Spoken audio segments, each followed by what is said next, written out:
అంటే నేను రాయలసీమకి ఎలక్షన్ క్యాంపెయిన్కి ఓన్లీ తిరుపతి వరకే వచ్చాను, ఒకసారి కలిగిరి దాకా వచ్చాను. ఆ తర్వాత రావడానికి నాకు అవకాశం దొరక్క నేను పవన్ కళ్యాణ్ గారి పిఠాపురం నియోజకవర్గంలో పనిచేయాల్సి వచ్చింది. అయితే చాలామంది ఇక్కడ చెప్పారు ఏంటంటే పెద్దిరెడ్డికి మేము చాలా భయపడతారండి మనోళ్ళందరూ, చాలామంది కొంచెం మీరు జాగ్రత్త అని. పెద్దిరెడ్డి కదయా వాళ్ళ నాయకుడు జగన్మోహన్ రెడ్డి కదయా వాళ్ళ నాన్న రాజశేఖర రెడ్డిగా భయపడలేదు ఇతనంత అని చెప్పి.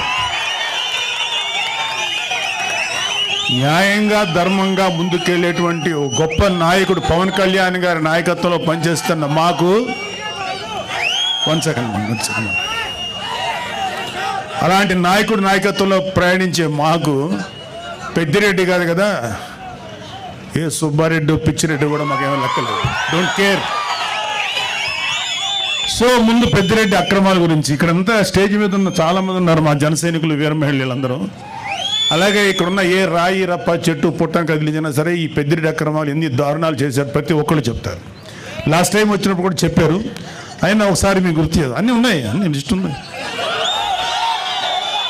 రాయలసీమ మొత్తం మీద దాదాపు 23 ఎకరాల భూమిని దోచుకున్నాడు ఈ పెద్దిరెడ్డి. ఆయన దోచుకున్న భూముల రికార్డులు లేకుండా తన అనుచరులతో మదనపల్లి తహసీల్దార్ కార్యాలయంలో ఫైల్స్ దగ్ధం చేయించాడు. తగలబడిన ఫైల్స్ చాలా వరకు 22A కింద ఉన్న ప్రభుత్వ భూములకు సంబంధించిన డాక్యుమెంట్లు ఉందని సిఐడి అధికారులే నిర్ధారించారు. పొంగనూరు పాడి రైతులు నిలువున దోపిడీ చేస్తున్నారు. లీటర్ పాలకి కేవలం 20 రూపాయలు ఆయనే నిర్ధారించి తన సొంత డైరీకి పాలు తరలించాలని పాడి రైతుల్ని బెదిరిస్తున్నారు. ఇప్పుడు కాదులే, ఒకప్పుడు మొన్న ఎలక్షన్స్ వరకు.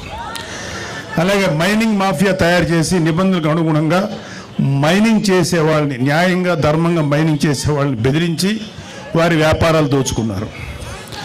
పొంగనూరు మదనపల్లి తొంబడపల్లి కేంద్రంగా అక్రమ క్వారీలు, ఇసుక, గ్రావెల్ మాఫియా నడుపుతున్నారు. తిరుపతి మఠం భూములను ఆక్రమించుకున్నాడు. వడమాలపేటలో మండలంలో గుజరాతీ వ్యాపారిని అతని కుటుంబ సభ్యులను బెదిరించి ఆస్తులు రాయించుకున్నారు. తిరుపతి నగరంలో చెరువులు ఆక్రమించారు. మద్యం అక్రమ దందా మొత్తం పెద్దిరెడ్డి రామచంద్రారెడ్డి కనుసన్నల్లోనే నడిచింది. మద్యం క్వాలిటీ లేదన్న ఒక దళితుడిని నెక్స్ట్ డే చంపించారు. ఈ మద్యం ఏంటో ఇంత దరిద్రంగా ఉంది, మూత్రంలో ఉంది అన్నందుకు నెక్స్ట్ డే చంపేశారండి. నెక్స్ట్ ఆయన కమిషన్ల కోసం, ఆయన కాంట్రాక్టుల కోసం ఆవులపల్లి రిజర్వాయర్ నిర్మాణాన్ని చేపట్టారు. దీనివల్ల 100 కోట్లు నేషనల్ గ్రీన్ ట్రిబ్యునల్కి పెనాల్టీ చెల్లించారు. పొంగనూరు నియోజకవర్గం పులిచెర్ల మండలం మంగళంపేటలో విలాసవంతమైన భవనం కోసం 70 ఎకరాల పైగా ఆక్రమించుకున్నారు. అటవీ శాఖ భూములు ఆక్రమించి మార్కెట్ యార్డ్ నిధులతో రోడ్లు వేసుకున్నాడు. మరొక ఎర్రచందనం అక్రమ రవాణా కోసం అడవుల్లో రోడ్లు వేయించుకున్నారు.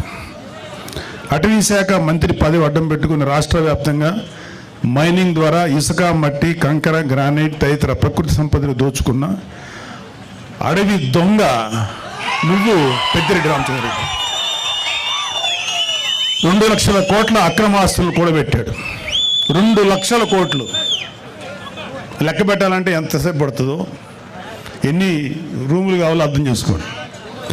ఆయన అక్రమాస్తుల విలువ మన రాష్ట్ర బడ్జెట్ 2 లక్షల కోట్లను దాటిపోయింది. మిమ్మల్ని గెలిపించిన అలాగే వైసీపీకి